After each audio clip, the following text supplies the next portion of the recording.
if someone comes along and tries to love you like I love you. Don't know what I do. Don't want to lose you. Give me that. I'm going to put that on somewhere. You'll put that. I love it. I love it. Ladies and gentlemen, Gwen Stefani. Yeah. How are you? How's the family? How's life? I am.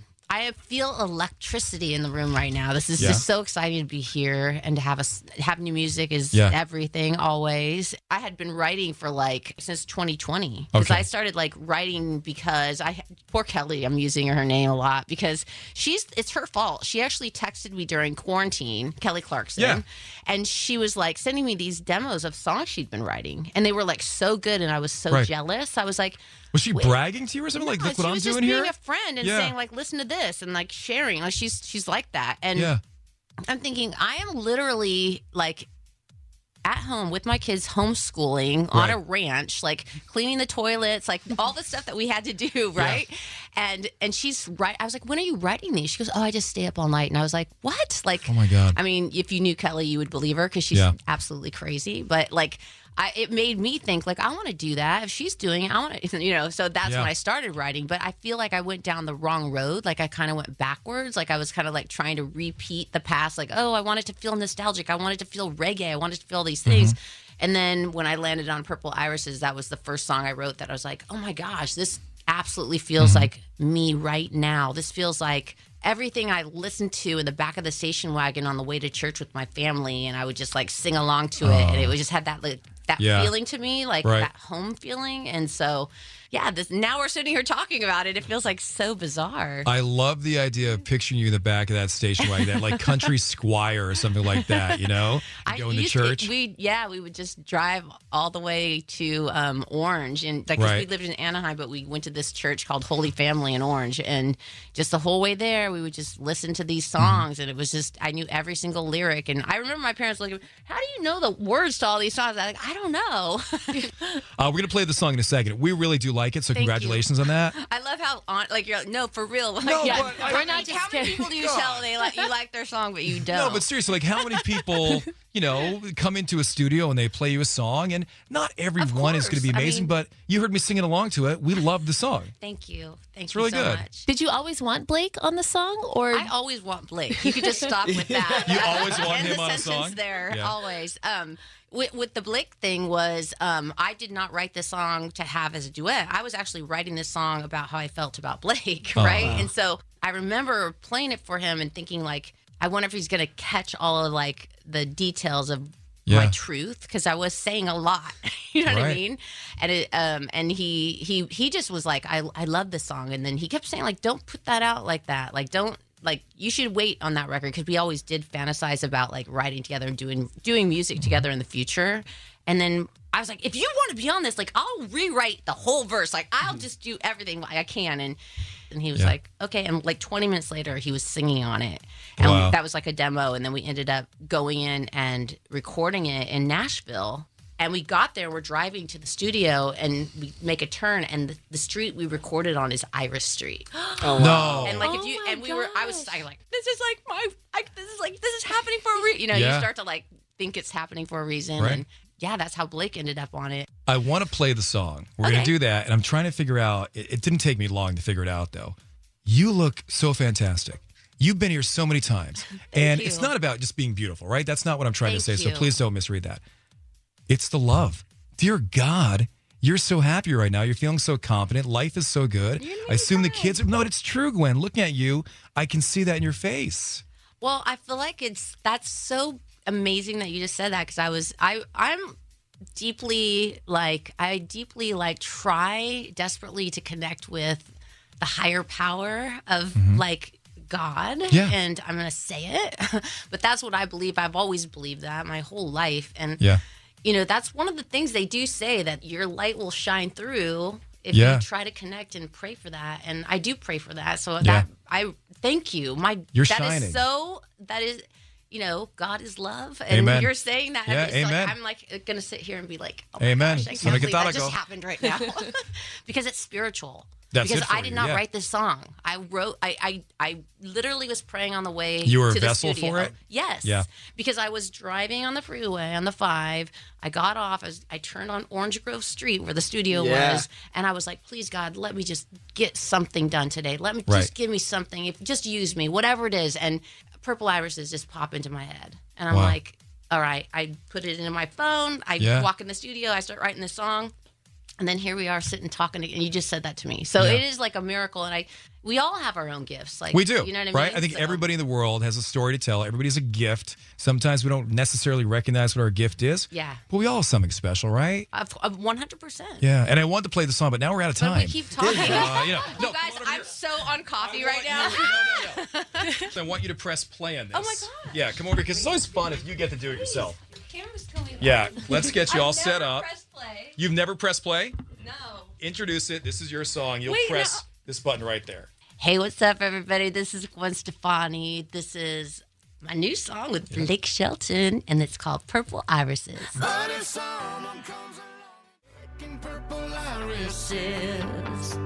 Gwen Stefani, Purple Irises. What's up, Gwen? So good. Thank you for playing it. My God, it's so good. Thank you. Yeah, it's really, really good. We can sing along to it. We're excited for Coachella, with no doubt. Valentine, it's his first ever Coachella experience. Really? He's going with his wife and his son And friends. and some friends. Petrified. What can he expect? Petrified. Well, honestly, I'm not a pro at Coachella either. This is our first time playing Coachella. Is it really? Yes, and I've never gone. The only time I ever went was right after I had Apollo. It was like 5 weeks after. Okay. And Pharrell texted me. He was like, and this is when Pharrell was like having that like 3 huge hits. Like he was gone and then he was back. Mm-hmm. And he's like, hey, I'm going to play Coachella this weekend. You want to like hop up and do Hollaback? I was like, I looked down at the scar. No, I was like on my stomach. I'm like, no. I was like looking at my body going, maybe I could fit into like a black jumpsuit or something. Right. You know? Like, because you know, after you have a baby, you're desperate to like get back to it. And I did it. I wrapped him up, and it was like a sandstorm, and like we went out there, and I did one song. So that's my only Coachella. So I guess like my fear is I don't go to many festivals, right? I go to the iHeart one, pretty safe. I'm backstage with my kid. Nothing wild is going to happen. So I'm like, am I going to see things I don't want to see? Do I have to show things I don't want to show? You should. Right? You only live once. Yeah, but I don't, like, you're worried about scar. I don't want this belly out for the public to see either. And then I've got my 15-year-old son, so you're right there with the teenagers. I'm worried about him, and if he gets lost, he's in a mosh pit. How do you protect your child? I can't use that leash we used at Disneyland, you know, with the little backpacks. I can't use that on him. I don't know. I can remember our parents bringing us to these like bluegrass festivals when we were little, and we'd be like in our overalls, and there would be like streakers like running by. Like I have these like weird memories, and they were great. Like I was like, I'm glad they took us to that. Like you know what I mean? It was so wild. But I think that it's going to be incredible. Okay. I think that for us, like it feels funny. Like I'm laughing because we haven't played together in so long, and we're gonna get up on stage and look at each other, and I know we're gonna just start busting out because it's like, how are we in the future and we're picked to do this Coachella gig? Like it just you're feels awesome, like, that's why. But it's just gonna feel like, and we pride ourselves on our live, like, because we worked for like 9 years, not trying to make it, like just trying to be great. I mean, now I just say I'm just going to slap them around because they love it so much and I know how to do it. So I'm going to slap Coachella around. Like, I cannot wait. Like, I am so excited, and have the band with me doing it. It's just going to be another level. Do you think, will you do any of your own stuff, do you think? Or is it going to be all No Doubt this stuff? It's going to be like a No Doubt Hardcore thing. No Doubt, I mean, okay. That gives us room to be able to like do a bunch of the like hardcore fan songs that you know we never have enough room in the set to do all the songs we want to do. So it's going to be I got to learn some of that stuff. Yeah, I guess you do have to kind of, go I over don't the sit lyrics there and listening stuff. to No Doubt records all day long. Dude, by the way, with that, do your kids listen to your old stuff? Are they into it? You know what? It's so funny because the little one, he was like, Mom, what is Coachella? Because I'm just hearing so much about it, and I feel like it's a big deal. And I was like, oh, it's a festival thing. I'm going to do it No Doubt. And he goes, which one was your boyfriend? Like, I just want to see. Like, he didn't even know. Like, he doesn't even know them. Okay. So it was like, it's going to be so amazing to have all our kids together too. And experiencing that. Yeah. And like, it's just like, there was like, the time just goes so fast. Right. And so I had to go in and like, it was obviously, it's always right before bedtime when they're like, but I just want to see a video. And then next thing you know, I'm like indulging like, oh, what, did you see this video? Yeah, check this one out, right? Here's when I did this, right? Look at mommy, how her hair was before. They are getting older though. I mean, you've got like 17, 15, right? Yeah, well, then how old's Paula? Going to be 18. So is he off to college?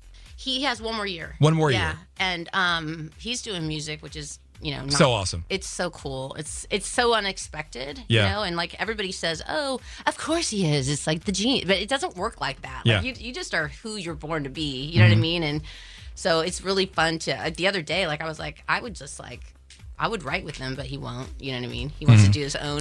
Not thing. Write for him, but write for me. You know what I mean? Oh, that's great. Like, I would be like, write something for me.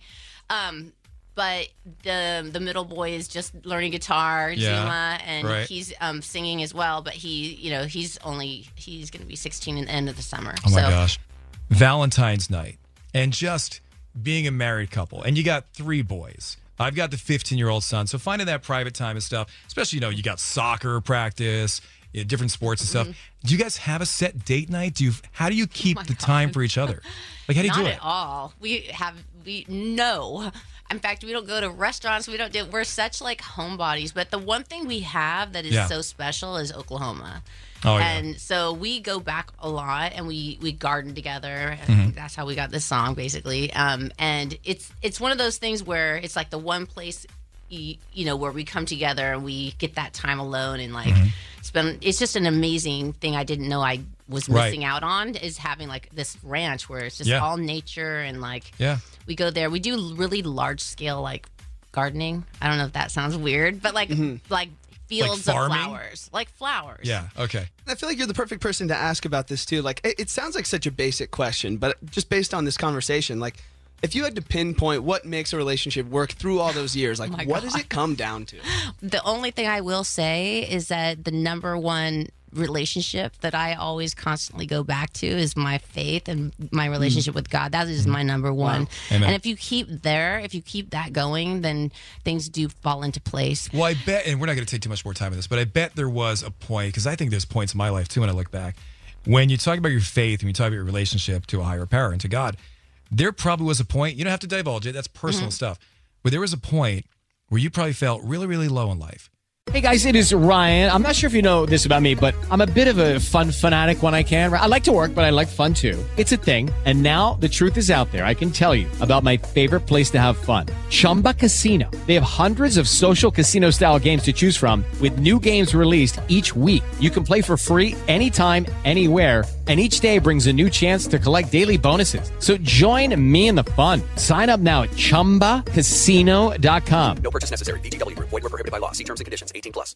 The world today runs on data. It's worth more. Just felt somebody take that stress off your shoulders, to lift that weight off of you. I bet you had that moment in life. I think we all have. You know, are there days that I'm like, am I believing something that's not there? I think that's what happens because we're human. But at the end of the day, when I look back at everything that's happened, especially the fact that I'm even like, that anyone even listens to me at all, like that I'm even existing, it's a miracle, So I am definitely proof of like miracles happen, And I think the one thing, actually talking about Pharrell, he did tell me when I was going through one of the really rough times, he said to me, he goes, you just need to like open your eye. It was very like weird. Like I had to think about it really hard. And he was like, if you just open your eyes, you will see. You have to open your eyes first to be able to see it. You know what I mean? You have to be open to it. Right. And once you do that, then you'll start to see it in other people. Like maybe you saw it in me today, which is just a miracle. Yeah. Oh my gosh, this is so cool. I love this lady. Gwen, thanks for coming in. That was so much fun. Thank you guys for listening to my song out there in the radio world. I love you guys so much. All right, I'm going to see you at Coachella, and if I go streaking or something, that's on you. If you take your shirt off, you can run across the stage and do a stage dive, and I will allow that, and I will film it. Val. Okay. I'm going to get hurt probably. I'll trip and fall. It'll be a big nightmare. Thanks, Gwen. Great to see you. Thank you. Valentine in the morning.